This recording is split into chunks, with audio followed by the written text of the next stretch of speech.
Souligné. Bien, la discussion est ouverte. On va passer le micro. Alors, qui souhaite prendre la parole? Merci Céline pour la présentation. A été très intéressant. Et mon question, c'est une question seulement de curiosité pour savoir comment vous avez fait l'association pour établir la connexion entre les deux modèles pour après l'application clinique que vous nous avez montrée. Merci. Merci de cette question. Excuse-moi, du coup je frappe Jean-Michel, pardon. En fait, ce modèle de Blashinsky et Neuer, quand on bosse sur les jeux d'argent, c'est vraiment le modèle de base de référence. Et en fait, force est de constater que ce modèle, en fait, mélange des choses qui n'ont un peu rien à voir, à mon sens. Puisqu'il y a à la fois, comme je disais, des déterminants écologiques, c'est-à-dire on va parler d'accessibilité et de disponibilité liées au jeu, puis il y a un niveau sémiologique avec anxiété, dépression, troubles de la personnalité, etc. On parle aussi de motivation ou de fonction liées au jeu, et en fait, tout ça est évidemment passionnant parce que je pense que l'idée d'une trajectoire un peu évolutive avec un degré de sévérité différent, parce que c'est ça que ça sous-entend aussi ce modèle, est extrêmement riche, mais en même temps, moi j'avais envie vraiment de clarifier ces différents niveaux de compréhension. Tous ces facteurs sont bien évidemment impliqués dans la survenue du trouble, mais ils participent à la survenue du trouble à des niveaux très différents ou à des endroits très différents. La personnalité, c'est majeur, mais on ne change pas la personnalité des individus. Ça n'est pas vrai. Par contre, on s'adapte à la personnalité des individus, et c'est pour ça que je disais qu'en termes d'attitude psychothérapeutique, on ne va pas proposer les mêmes choses à quelqu'un qui a une impulsivité marquée ou à quelqu'un qui est introverti, extraverti, enfin que sais-je. Mais une fois encore, on ne modifie pas spécifiquement ça. De la même façon, tout ce qui est accessibilité, disponibilité, bon bah là, on a quand même un pouvoir d'agir très restreint. Et ce qu'on peut faire à cet endroit-là, c'est de la réduction des risques. Donc tout ça participe des soins. Mais après, moi en tant que psychologue clinicienne, psychothérapeute, moi, voilà, je travaille sur des processus psychologiques, même si la personnalité, évidemment, est directement intriquée à ça. Mais je ne travaille pas non plus directement sur du symptôme, même s'il faut évidemment l'évaluer parce que c'est très important dans ma pratique clinique. Bref, et tout ça m'a permis, parce que j'ai été très marquée aussi par le modèle de Kinderman, et que je crois profondément à ce modèle de l'approche processuelle, voilà, je me suis dit qu'un combo de ces deux modèles qui, pour moi, sont très prégnants dans ma pratique clinique, voilà, était essentiel. Et puis je trouvais que c'était dans le papier, en fait, là où j'ai pris beaucoup de plaisir à écrire cet article, c'est que j'ai fait une illustration clinique pour chacun des 3 pathways. Donc ça, c'était chouette aussi, de rendre vivant, voilà, avec des vrais gens, ce qu'on peut lire en recherche, qui parfois est de temps en temps, en tout cas quand c'est trop quanti, un peu froid et un peu trop éloigné de la réalité des individus qu'on fréquente.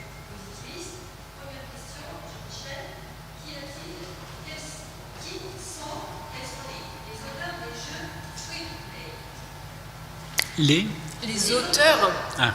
Qui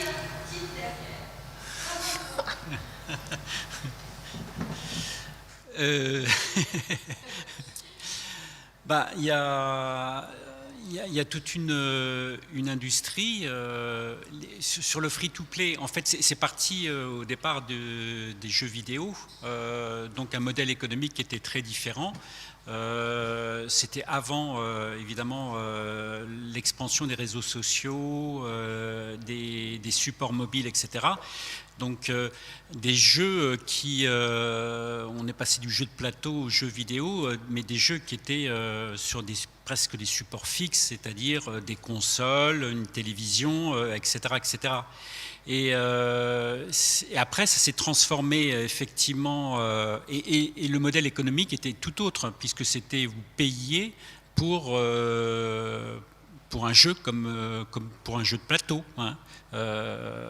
Des sommes parfois c'était assez cher, mais alors après il commence à y avoir une petite dérive parce que il y a eu sur les jeux les modifications qui vous emmenaient sur des dépenses successives sur les jeux. Donc l'origine, c'est clairement les jeux vidéo. Et puis après, il y a eu la conjonction de tout cet univers de jeux, et c'est pour ça que j'ai pointé, c'est une des limites de notre étude, parce que derrière ce qu'on appelle les free-to-play, il y a des choses qui sont très très différentes. Il y a des jeux de combat, les MMORPG, où vous jouez sur des arènes de combat, mais vous avez aussi Candy Crush, vous avez les casual games. Vous voyez, et tout ça finalement se rejoint par le même modèle économique. Tous ces jeux-là maintenant sont proposés en accès. Et on avait tenté d'avoir des questions sur ça. Donc on a une typologie, mais pour l'instant, dans les études au niveau international, il n'y a pas une typologie qui fasse référence. Et en fait, on se rend compte, la seule chose qu'on peut faire à travers l'enquête, c'est le constat que les gens peuvent jouer à beaucoup de domaines. Alors, il y a peut-être quelque chose qui pourrait être ciblé, c'est ce qu'on appelle les casual games, ces jeux qui viennent finalement dans une perspective complètement de détente, mais imprégner la vie quotidienne des joueurs. Voilà, enfin j'étais un peu trop long, mais c'est vrai que c'est un axe, la nature des jeux sur lequel on doit progresser. Alors après, dans la littérature, il y a énormément de papiers qui sont pas comme le nôtre, c'est-à-dire l'approche globale sur free-to-play, parce qu'il était assez orienté quand même par rapport à la politique publique, mais sur des jeux très particuliers. Donc là, ou sur des plateformes. Donc il y a beaucoup de littérature qui sont beaucoup plus ciblées sur un type de jeu particulier. Après, plus spécifiquement, parce que c'est des grosses industries du jeu, si on prend un Fortnite, parce que moi je balance, c'est Epic Games, donc après voilà, selon le type de jeu, il y a une industrie spécifique derrière, mais c'est souvent des mastodontes. Parce que Epic Games, c'est un mastodonte. C'est ce que je voulais savoir. Parce qu'on sait bien que le secteur des jeux, y compris des jeux de société, est vraiment un secteur très prospère. On oublie toujours le secteur des jeux de société, mais il rapporte énormément. Et donc on voit se destiner... moi, j'ai suivi la conjonction qui se passait par PAI, qui est le fonds d'investissement de Paribas, et qui a racheté complètement Asmodée, qui était le plus gros producteur de jeux de société de France, lequel avait racheté Libellule, deuxième donc producteur de jeux de société de France. Donc il y a des sortes je dirais, de multinationales et d'industries du jeu qui se constituent aujourd'hui. Et alors ma deuxième question, elle est un peu tendancieuse. Aujourd'hui, puisque ce secteur, Jean-Michel, tu dis, s'organise, visiblement, ont-ils conscience du fait qu'ils vont conduire à des jeux d'argent plus sérieux, à des jeux d'argent plus addictifs? Alors, juste pour revenir sur la première question, dans les deux pages de référence, il y a une référence qui est le rapport annuel du CEL, donc des professionnels, et qui répond là très concrètement à ta question, parce que tous les ans, ils établissent le top 10 et le top 100 des jeux qui se partagent. Et je rappelle, actuellement en France, c'est 5 milliards d'euros, le chiffre d'affaires des jeux. Excuse-moi, j'ai perdu ta question.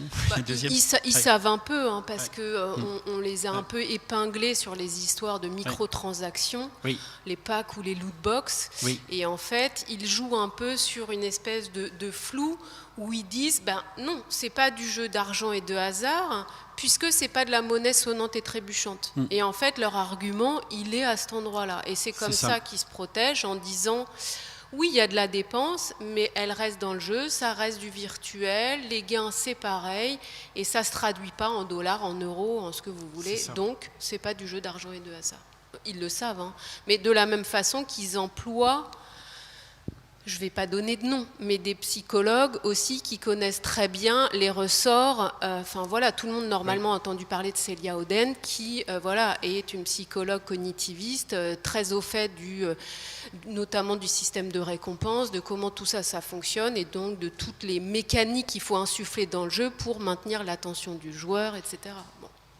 Je crois qu'il y a une autre question. Oui, c'était question remarque. Et alors déjà, merci pour vos deux présentations qui étaient très intéressantes.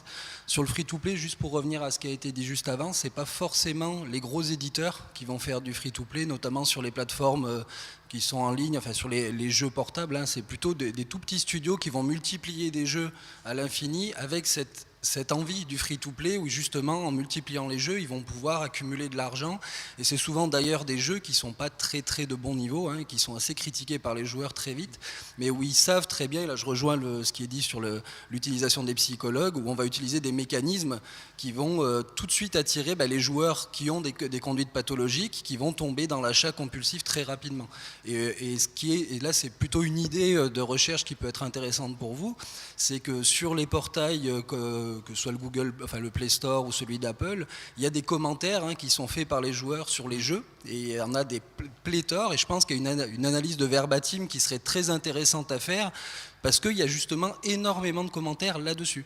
Et avec des fois les montants qui sont dépensés par les joueurs, c'est assez fréquent où les joueurs expliquent en fait j'ai dépensé 200 € sur ce jeu, j'ai atteint le niveau 20, j'ai atteint le niveau 15, etc. Je suis bloqué parce que le jeu ne permet pas de monter beaucoup plus haut. Et en fait on comprend très vite que les jeux sont pensés pour atteindre un certain niveau et obliger ensuite l'achat, et donc on voit très bien les mêmes profils de joueurs se répéter, parce qu'il suffit de cliquer sur le nom du joueur pour voir tous les commentaires qu'il a fait sur les autres jeux, et on voit très bien les pratiques compulsives qui se répètent en fait de jeu en jeu chez ces gens-là, puisqu'il y a même la date à laquelle ils ont fait le commentaire, donc on voit qu'on passe d'un jeu à un autre avec ces pratiques compulsives. Donc voilà, c'était une idée, je pense qu'il y a une belle analyse de verbatim, une belle analyse textuelle qui pourrait être faite, ça, puis sur les Reddit aussi, sur il y a plein de forums, le Discord, etc., où il y a en fait ces joueurs qui s'expriment à ce niveau-là. Voilà. Merci pour votre remarque. Est-ce qu'il y a d'autres questions? Non, Bernard? Oui, c'est une question pour Céline Bonner. En fait, vous avez présenté dans le cas de Gilles un petit peu de façon parallèle des éléments pour comprendre son profil. Il y avait d'abord le fait qu'il était un enfant battu, et puis d'autre part il y avait cette addiction au jeu dont il réfute l'existence, puisqu'il considère qu'il n'a pas de problème avec le jeu, il a juste des problèmes avec le fait d'avoir perdu de l'argent. Et le fait de dissocier les choses était intéressant aussi. Et puis troisièmement, le troisième élément, c'était le fait que, d'une façon un petit peu contradictoire, il avait une sorte de séduction pour la transgression, en fait. Et je dis de façon un peu contradictoire parce que vous avez expliqué que dans son rapport au jeu, il considérait en quelque sorte comme illégitime que la roulette numérique ne lui renvoie pas la série qu'il attendait. Donc comme si, en fait, le jeu trichait à l'égard de lui-même, en fait. Mais lui est fier de tricher parallèlement. Alors, ma question, c'était, finalement, entre ces trois éléments, c'est-à-dire l'enfant battu, l'addiction au jeu non assumée et la séduction pour la transgression, est-ce qu'il y a un rapport ? Le premier étant quand même d'avoir grandi dans un environnement où ces figures de référence majeures étaient elles-mêmes dans la transgression, à plein de niveaux. Parce que là, j'ai donné l'exemple de la transgression de ce père et de ce beau-père au niveau professionnel, mais la première transgression de son propre père a été d'être violent avec lui-même. C'est déjà là une forme de transgression. Donc il s'est lui-même construit et il a déjà grandi dans quelque chose qui était hors la loi. Et il s'est quand même pleinement inscrit là-dedans. Après, lui-même est hors la loi, mais il ne supporte pas qu'on lui fasse subir ça. C'est-à-dire que lui le fasse subir aux autres. C'est clairement pas un problème, mais il ne faut pas que ça lui revienne. Là, ça devient insupportable. Après, dans son fonctionnement, Clairement, il y a un défaut, on peut dire, de théorie de l'esprit ou d'intelligence interpersonnelle ou d'intelligence émotionnelle, nommez ça comme vous voulez parce que ça revient à peu près au même. Quand je disais qu'il y avait des difficultés dans les relations interpersonnelles, et pourquoi je parlais de régulation émotionnelle, c'est parce que une des difficultés aussi, c'est de faire exister l'autre et d'avoir cette capacité à se mettre à la place de l'autre et se représenter ce que représente l'autre et éprouver aussi ce qu'éprouve l'autre. Voilà, et c'est tout ça qui l'amène quand même à être un endroit qui est le sien, sachant qu'il a aussi cette caractéristique qu'on retrouve chez certains joueurs, d'avoir ce vécu d'injustice majeure, de quelque chose qu'on lui a pris, vous voyez, d'une enfance un peu brisée. Enfin, Olivenstein a beaucoup parlé de ce genre de choses, et il parlait d'une question de dette inversée, c'est-à-dire que lui, il ne se sent pas redevable à, comme le tout un chacun devrait à minima éprouver. Lui, il a plutôt l'impression d'avoir été lésé, blessé, et c'est pour ça qu'on parle de dette inversée, parce que lui, il pense plutôt que la société lui doit quelque chose. Et c'est bien pour ça que c'est absolument pas un problème pour lui d'être dans cette transgression sans cesse. C'est pour ça qu'il est impensable pour lui d'imaginer travailler à la sueur de son front, entre guillemets, et de donner cet argent gagné à la sueur de son front à l'État français, puisqu'il est convaincu que cet État lui doit. Et là, on tombe sur des choses très traumatiques qu'il faudrait réussir à travailler pour qu'il puisse comme ça s'éprouver comme étant en dette, parce qu'il ne s'éprouve, il dit qu'il a des dettes, mais ne s'éprouve pas comme étant en dette.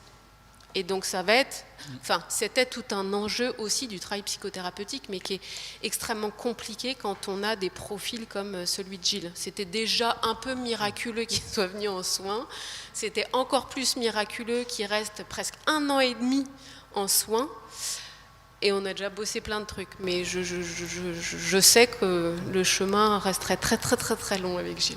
Mais c'est intéressant cette référence à l'État français, parce qu'en l'occurrence, son activité, l'État, il perçoit strictement rien, puisqu'il est sur l'offre illégale avec la roulette en ligne. Donc, ça c'est... Pour une fois, l'État perçoit rien.